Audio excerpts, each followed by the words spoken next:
Hello students, आज हम देखते हैं ग्रेविटेशन में variation in G with depth.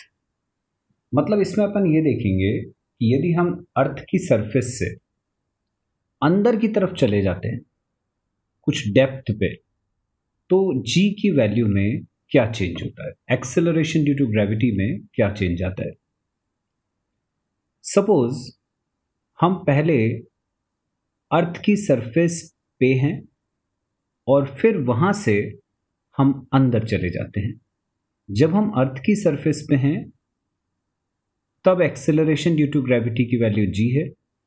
अब जब अपन नीचे आ गए यहां पे, तब एक्सेलरेशन ड्यू टू ग्रेविटी कितना हो गया ये हमें पता करना है। कितनी डेप्थ पे गए हैं अपन, तो वो हमने मान लिया एच डेप्थ पे अपन गए हैं। तो हम अर्थ की सरफेस से एच गहराई में अंदर गए हैं।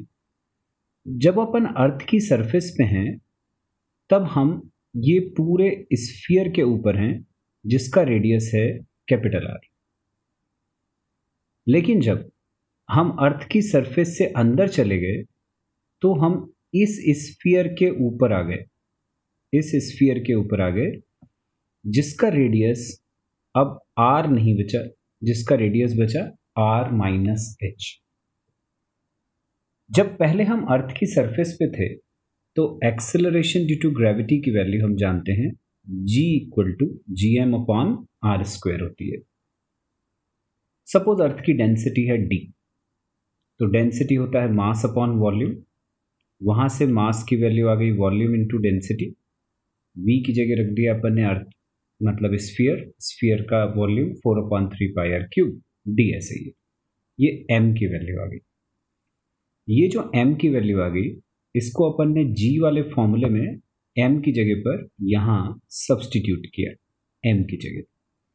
तो स्मॉल g हो गया g इंटू कैपिटल M की जगह 4/3 पाई आर क्यूब डी, नीचे आर स्क्वायर। आर स्क्वायर से क्यूब कटा तो स्मॉल g की वैल्यू आ गई 4/3 पाई जी आर डी। ये कहाँ आई, ये आई अर्थ की सरफेस पे। अब जब अपन h डेप्थ पे आ गए तब यहां पे देखिए कौन सी चीज बदलेगी। 4/3 पाई नहीं बदलेगा, कांस्टेंट है। कैपिटल जी यूनिवर्सल ग्रेविटेशनल कांस्टेंट होता है तो वो नहीं बदलने वाला। डी डेंसिटी है वो भी नहीं बदलती, चाहे भले अपन बड़ा पार्ट लें किसी स्फीयर का या छोटा पार्ट लें, डेंसिटी चेंज नहीं होती। तो बदलेगा क्या, बदलेगा आर। जब पूरा स्फीयर ले रहे थे तो रेडियस आर था, जब छोटा स्फीयर ले रहे हो तो रेडियस हो गया आर माइनस एच। तो जी डैश की वैल्यू आ गई एच डेप्थ पे जाने पे 4/3 pi G R minus H into D, ये जी डैश आ गया। तो बच्चों अपने पास दो वैल्यू आ गई। ये जी की वैल्यू आ गई थी पहले, ये जी की वैल्यू थी, और ये है जी डैश की वैल्यू। ये दोनों वैल्यूज आ चुकी है अपने पास। दोनों को डिवाइड करा, जी डैश अपॉन जी डिवाइड करेंगे तो 4/3 पाई कट जाएगा, तुम्हें दिख रहा है।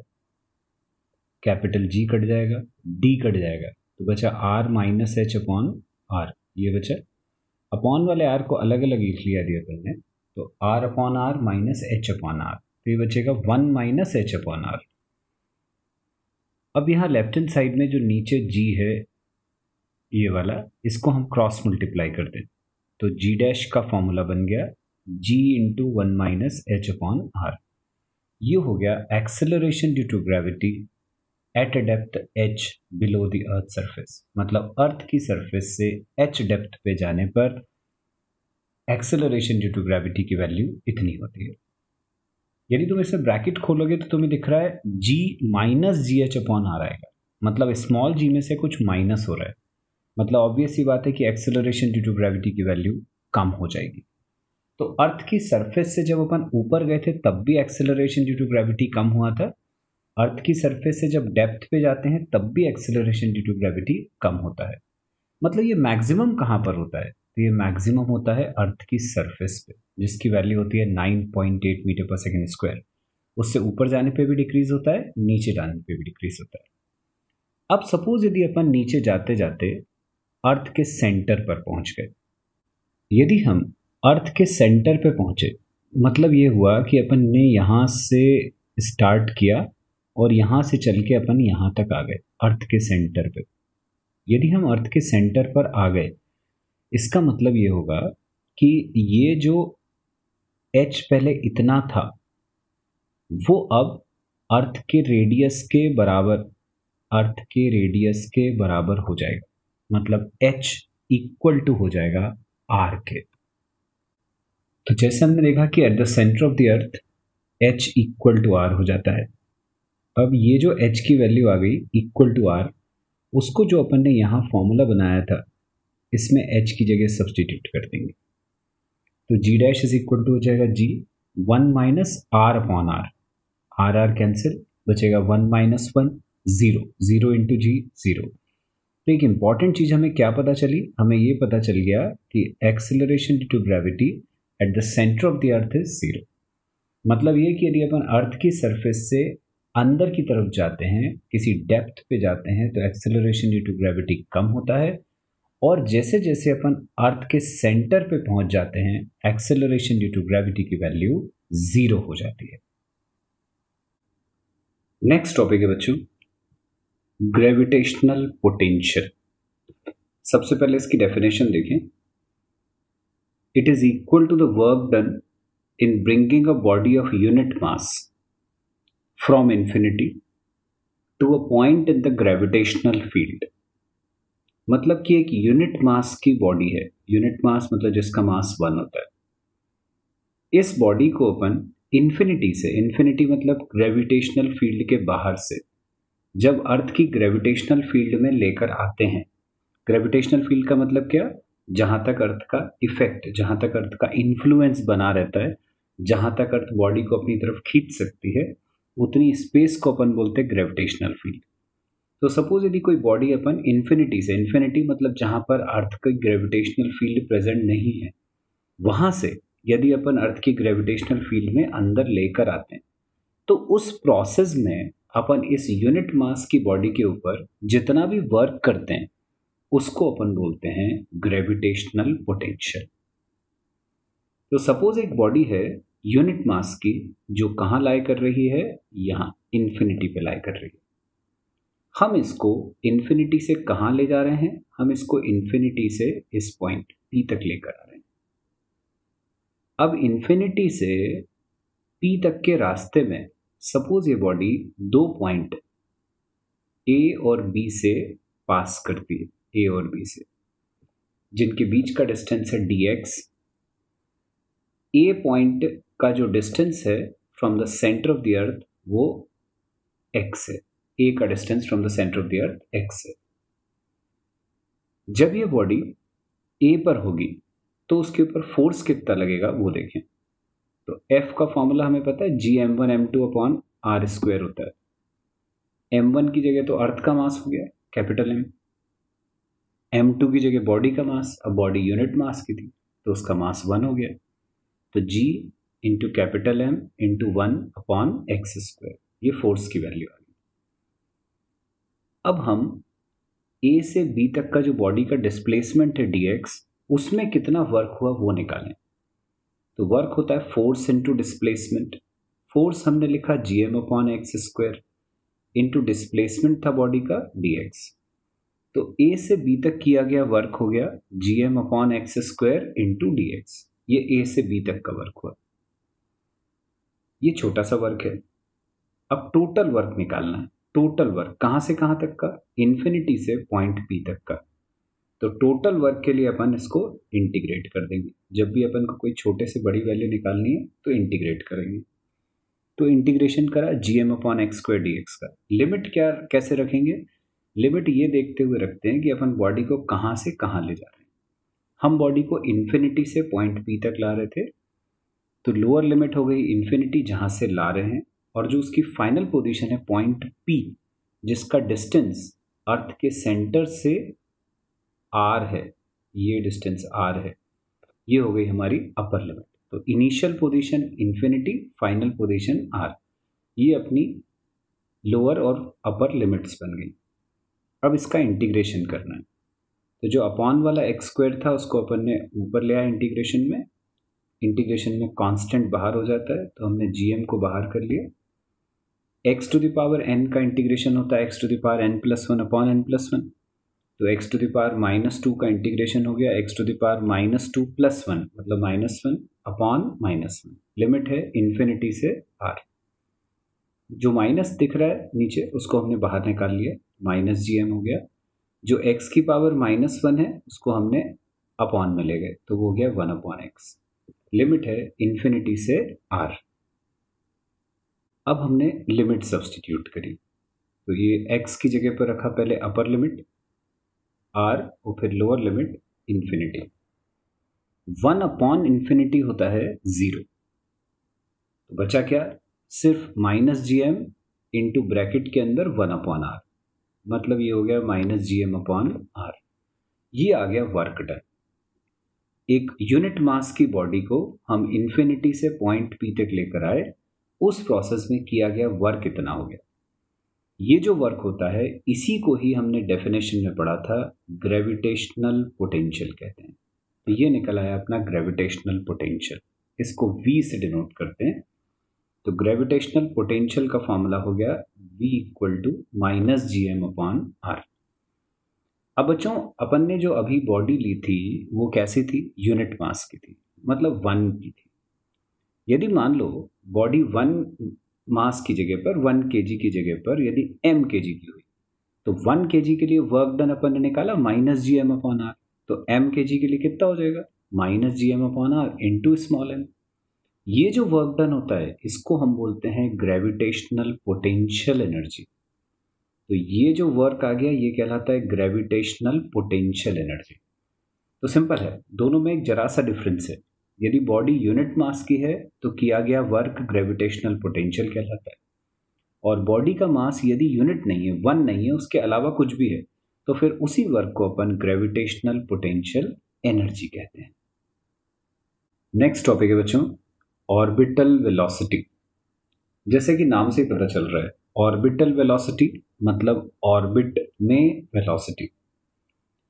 तो जब कोई सैटेलाइट अर्थ की सरफेस के अराउंड घूमता है, अपन को पता है सैटेलाइट अर्थ का चक्कर लगाते हैं, तो सैटेलाइट जब अर्थ के अराउंड घूमता है अपने ऑर्बिट में, तो वो जिस वेलोसिटी से घूमता है उस वेलोसिटी को अपन बोलते हैं ऑर्बिटल वेलोसिटी।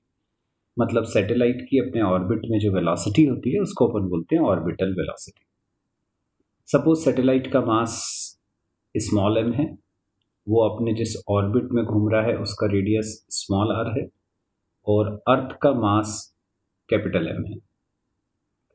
तो फोर्स ऑफ ग्रेविटेशन जो इनके बीच में एक्ट करेगा, F is equal to G M one M two upon R square वाले फॉर्मूले से ये हो गया, F is equal to G M M upon R square. लेकिन अपन को पता है कि सैटेलाइट मूव करेगा सर्कुलर ऑर्बिट में अर्थ के अराउंड, और सर्कल में जब कोई बॉडी मूव करती है तो सर्कल के सेंटर की तरफ एक फोर्स एक्ट करता है, और उस फोर्स को अपन बोलते हैं सेंट्रिपिटल फोर्स। तो एक एफ आया था ऊपर G M M upon R square, और एक एफ अभी हमने देखा M V square upon R. दोनों एफ की वैल्यूज हैं, दोनों को अपन ने इक्वल कर दिया। स्मॉल एम से स्मॉल एम कट जाएगा, एक आर से आर का स्क्वायर कट जाएगा, तो वी स्क्वायर की वैल्यू बची जी एम अपॉन आर।